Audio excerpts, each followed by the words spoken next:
Broadcasting from the business capital of the world, this is the Podcast Business News Network.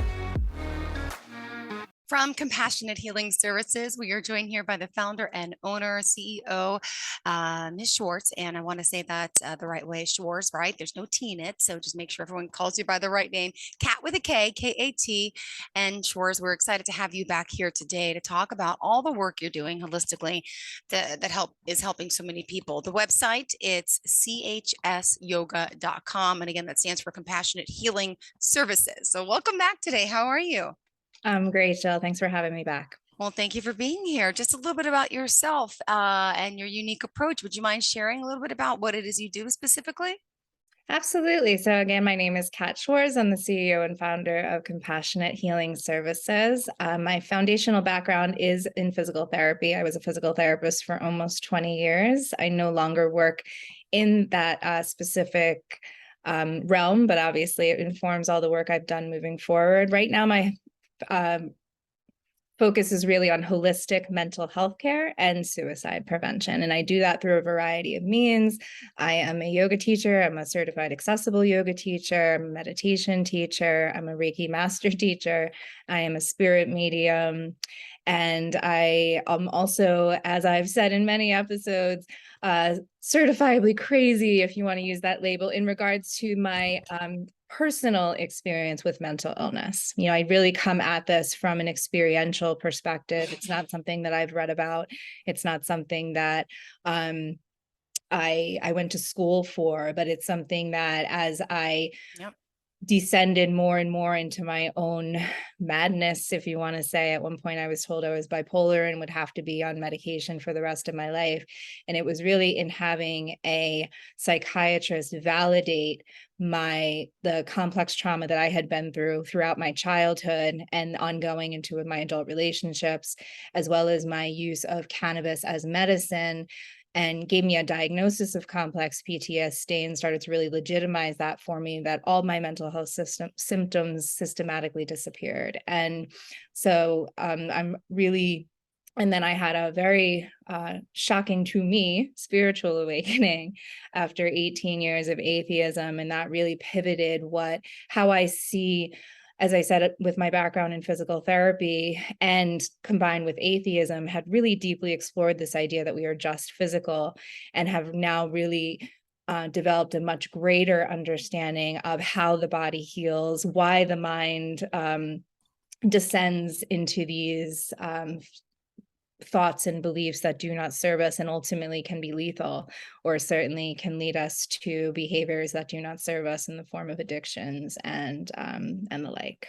Yeah, well, thank you for being here. I know we've talked a lot about highly sensitive children, especially even parents, and how sometimes they have harmed their own children unknowingly, not realizing that their kids really do have a special gift, and they've denied that spiritual gift in a sense. Can you give us some tips maybe on what parents might suspect their kids, might have extrasensory perception? What can they do to help foster these gifts instead of shun them or dismiss them in a sense?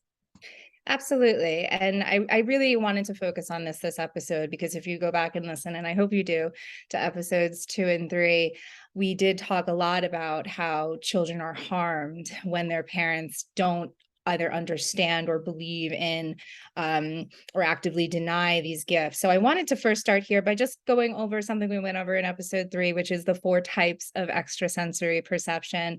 When we say extrasensory, we mean above the 5 senses that we are all known to have. So beyond taste, touch, hearing, vision, and feeling, some of us have gifts that are known as extrasensory perception, or ESP. And I became very aware of these gifts as a child, but unfortunately I was in one of those families. As a Catholic family, we had very specific views on such things, and I was really discouraged from my inner knowing, and I suffered deeply for it, as I've already touched on. So to just start with, what are the 4 types of ESP, or extrasensory perception? Claire audience is, I want to start with that one because it's actually the one that people tend to freak out most about. It's that hearing voices, and it's specifically hearing voices outside of yourself. So it really does feel as though there's a person or somebody calling you from the outside, even though you don't see anything. It can obviously be disconcerting for everyone, especially a child.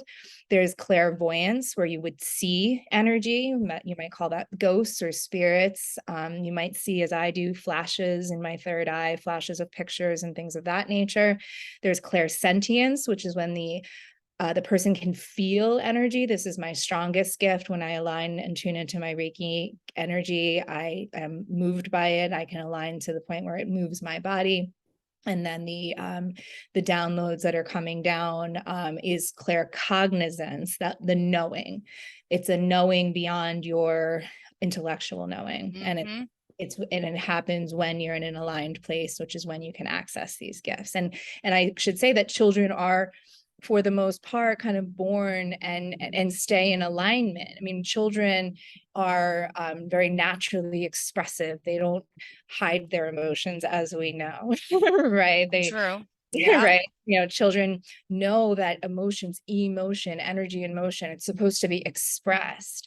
And we do live in a society, especially amongst highly sensitive children. So highly sensitive would imply Yeah. what it does, that you feel things more intensely. That includes emotion. So a lot of times when children are very intensely emotional, it's actually something that's punished. It's something that's shamed. It's something that's highly dissuaded.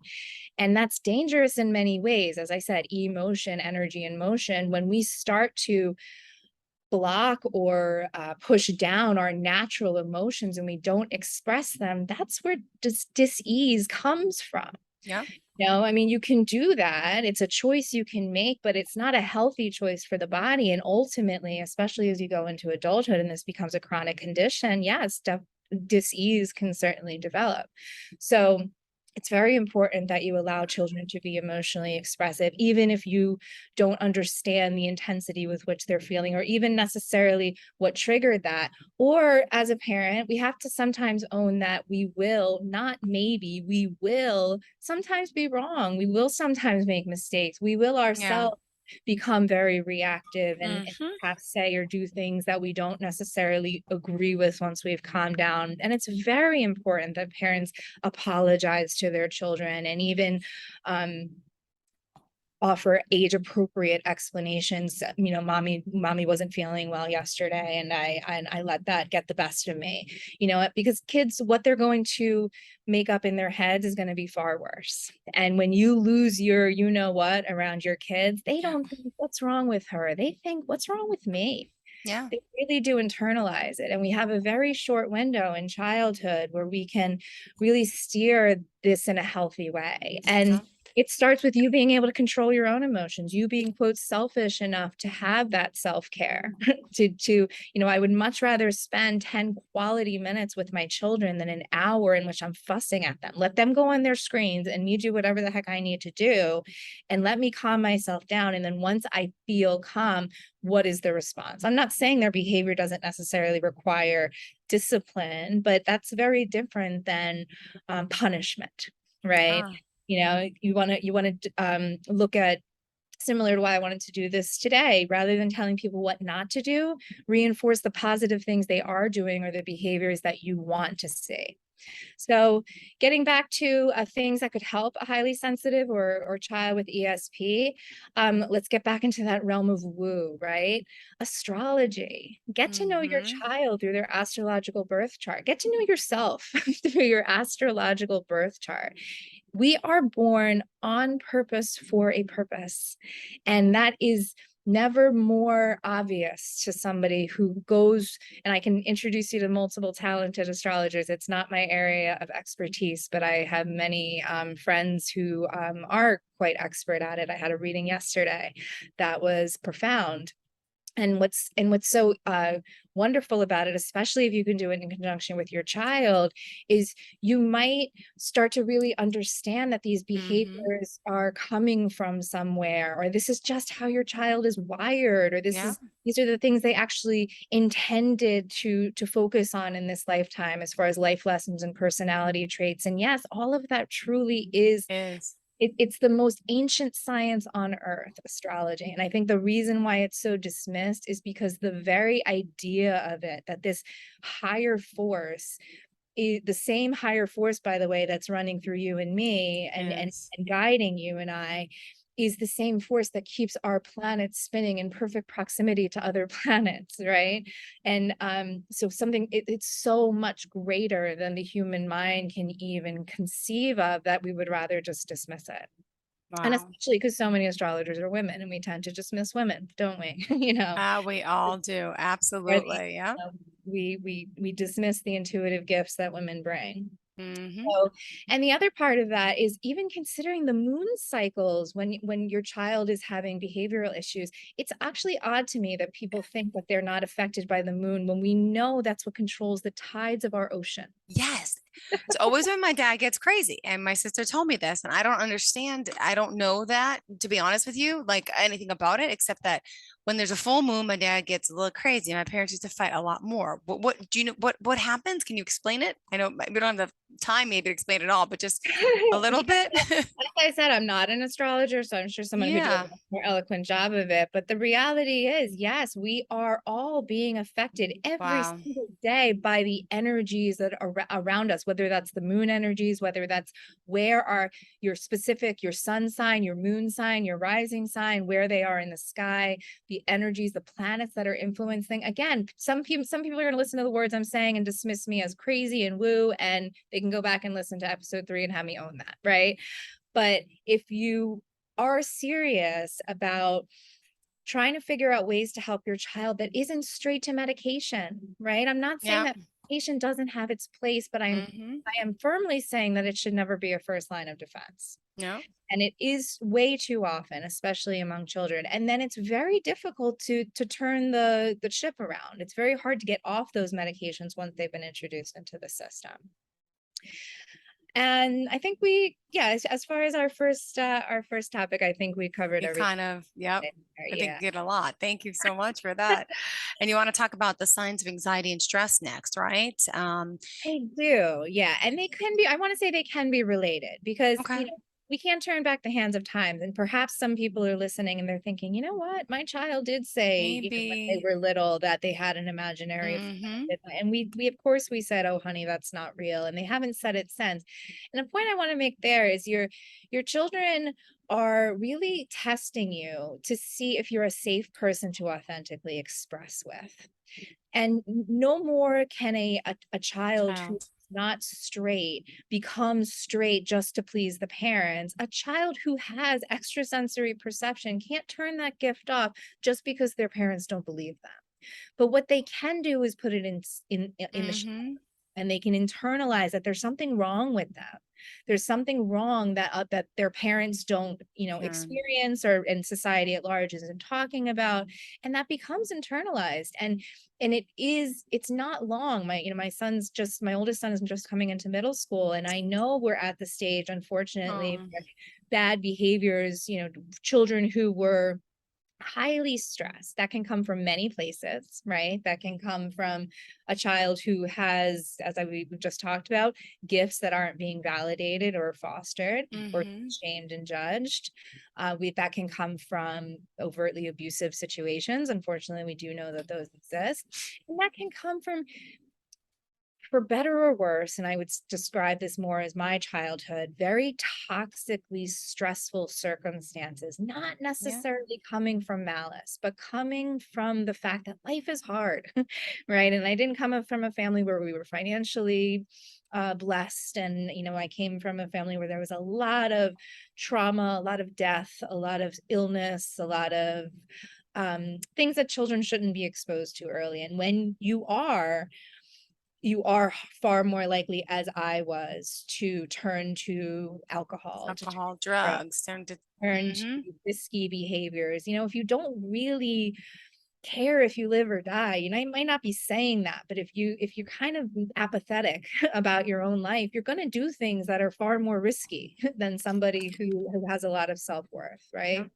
So it really does start to play out in ways that we all see as the lifespan goes on that are very problematic in our society and very widespread. So long-winded, let's talk a little bit more about stress. So when your child is stressed or anxious, and for whatever reason that might be, what might that look like? They're not likely going to say, "Hey, mom, guess what? I'm really stressed out." Right? Yeah, That would exactly. be Yep. the number one most common symptom in children. There's the tummy ache. They get a lot of gut issues, Yep. eating issues. If you think about it, kids really only have control over two things: what goes out and what comes in. So Hmm. a lot of times children who are anxious or stressed are going to have issues with one or the other. For my son, it was withholding, not allowing himself to go to the bathroom, which caused a lot of belly pain and symptoms. But anytime you have a child, and my son does struggle with anxiety, so it was a very early symptom of it when he was 2. um, Other things, let me grab my notes. Sorry about that. It's okay. Pages stuck together. So signs of stress in children, of course, can also include mood swings, acting out, defying authority, changes in sleep, eating, or bathroom habits, as I just said. Bedwetting and accidents can be a sign of stress in kids. Stomach and headaches, thumb sucking, hair twirling, nose picking, even, especially if those behaviors are new. Lying, bullying others, that can be a sign. Overreacting to minor issues, nightmares, becoming clingy, drastic changes in their academic performance, agitation or restlessness, avoiding people or situations that could even slightly stress them out, difficulty transitioning, extreme perfectionism, and self-harm. And that can include biting, scratching, pinching skin, pulling hair, and then as time and age progresses, can go to more concerning forms of self-harm. And even that makes sense, because when you have a child who's having such the the intensity of the emotional response is a reflection of the intensity of their Yeah. internal experience, right? And when that, for whatever reason, is being shamed, judged, punished, secretive, a lot of times the child or the teen or the adult will turn to cutting, a non-lethal form of cutting, because it creates a manageable crisis. Hmm. It creates a wound that they can tend to, and a physical pain that's a lot easier for them to understand necessarily than this perhaps very complex, layered emotional pain, psychic pain even. So it's really important to validate. And so if you notice these signs in your children, what not to do? First of all, don't minimize it. Don't, just because your child is small, I mean, your child's experience is proportionate, right? They have a small body, so huge emotions in a small body is going to feel just as huge, right, as it does in your own body. So don't minimize it. Don't compare. Oh, you don't have real problems. Just wait till you're older, kid, when you have real problems.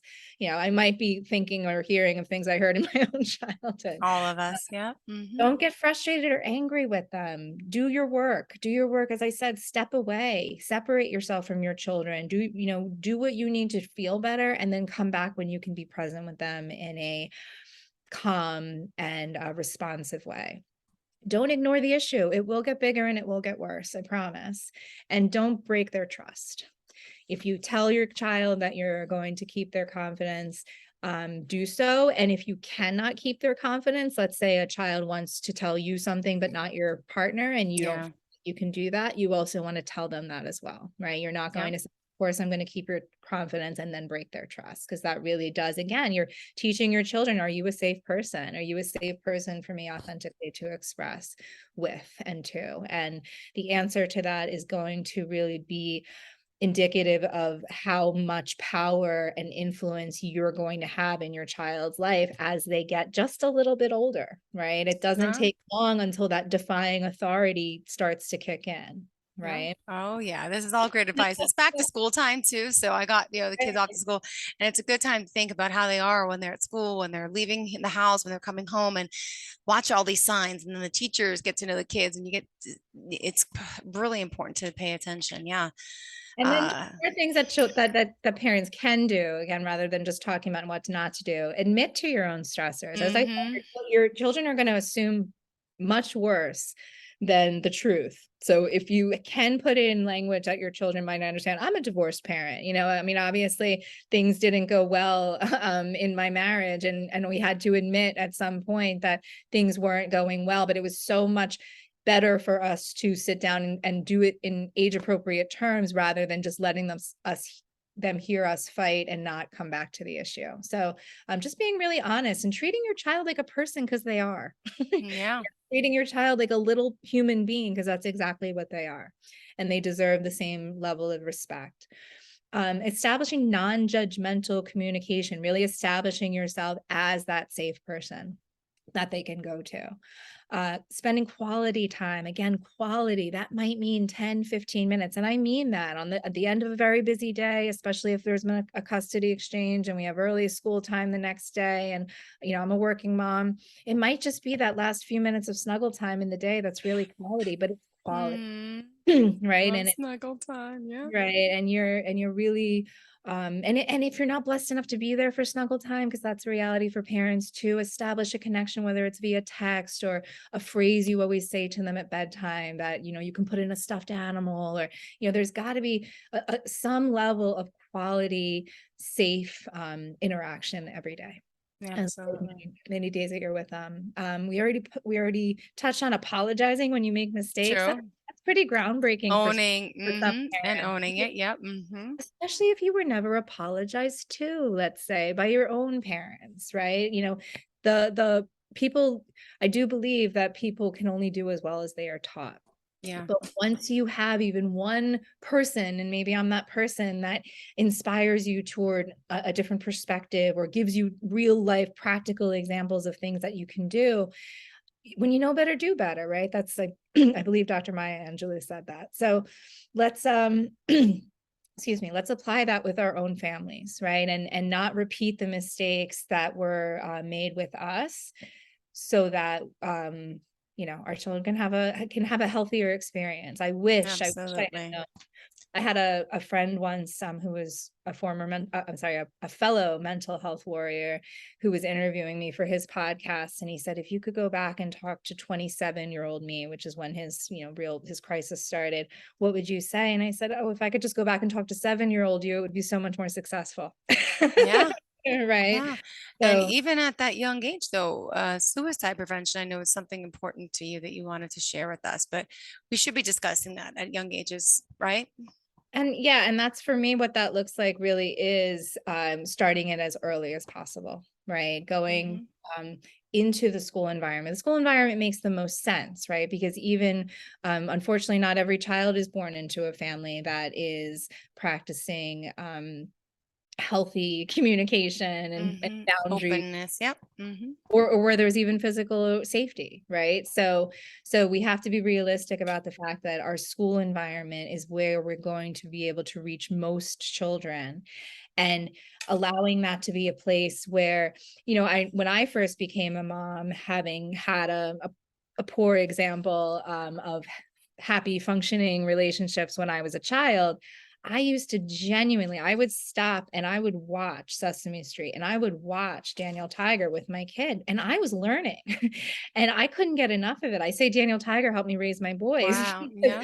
Those little ditties in Daniel Tiger, if you don't know, is the more modern version of Mr. Rogers' Neighborhood. Hmm.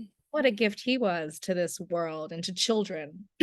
And so much of what I believe really does mirror his teachings of treating children like little people and treating them with respect and allowing them to, I don't know that he ever spoke about extrasensory perception or anything in that realm, but I certainly know that he was a hero to many children who didn't have examples of really loving, supportive, steady adults. Because what we know about the ACEs research, which seems so dire on the surface, which is to say that most adults have experienced at least one adverse childhood experience, or ACE, that is causing them or likely to cause them physical and emotional health issues in adulthood.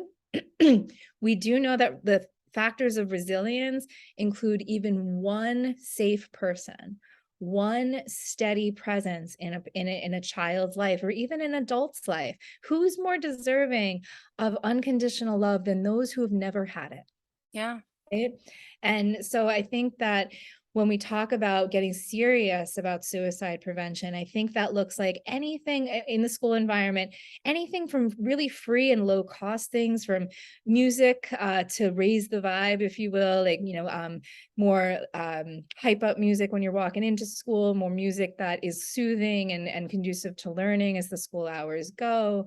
I call them smile spreaders, like mascots are smile spreaders, and dogs are smile spreaders, and babies are smile spreaders. And Yeah.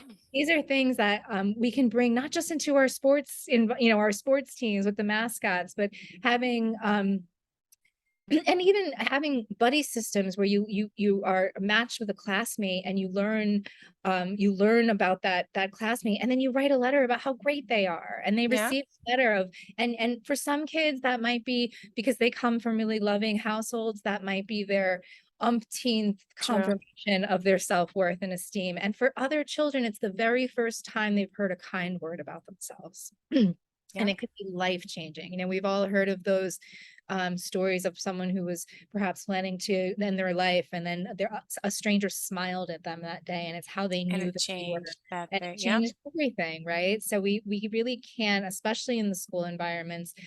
I think of No Child Left Behind. People might remember that from the George Bush era, not in the academic sense, but in the sense of social inclusion, right? And Absolutely. making sure that no child ever feels excluded, and that every child feels that they are somebody, and that somebody, hopefully a lot of people care and are listening. And we can do that. We can foster what are called self-healing communities. That's, again, ACE's language, and in school environments. And I really think that the same solution, that is going to mitigate the effects of suicide will, of course, mitigate the effects of drug addiction and alcoholism and even And it homicide, trickled down to everything. Yep. which is a very present and terrifying reality in schools these days.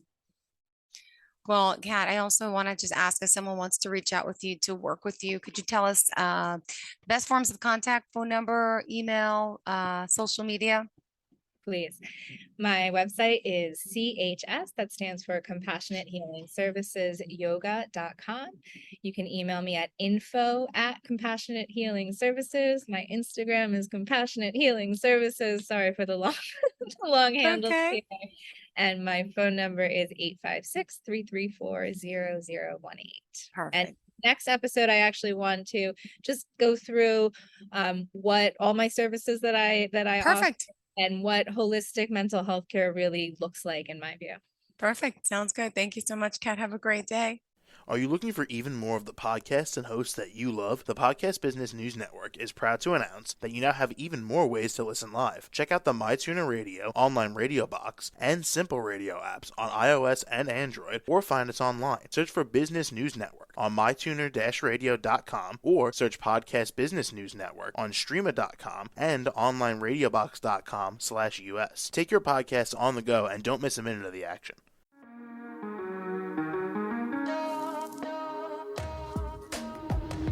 Broadcasting from the business capital of the world, this is the Podcast Business News Network. For nearly 2,000 severely injured veterans, everyday life has become filled with barriers. Day-to-day simple tasks can become pretty daunting. I have to carry my chair up 2 flights of steps or have somebody do it for me. What scares me the most is just the falling. When I'm struggling with my house, I think, to have that one great barrier just knocked down, it's crucial. Home for Our Troops is a wonderful nonprofit that builds a mortgage-free, fully adaptive, handicap-accessible house. And there's no catch. It'll be our very first home that we've ever owned. This is a game changer. This is where your life begins again. We need you to join us in completing this important mission. Please visit hfotusa.org and help build homes and rebuild lives. Because of you, everything's going to be okay.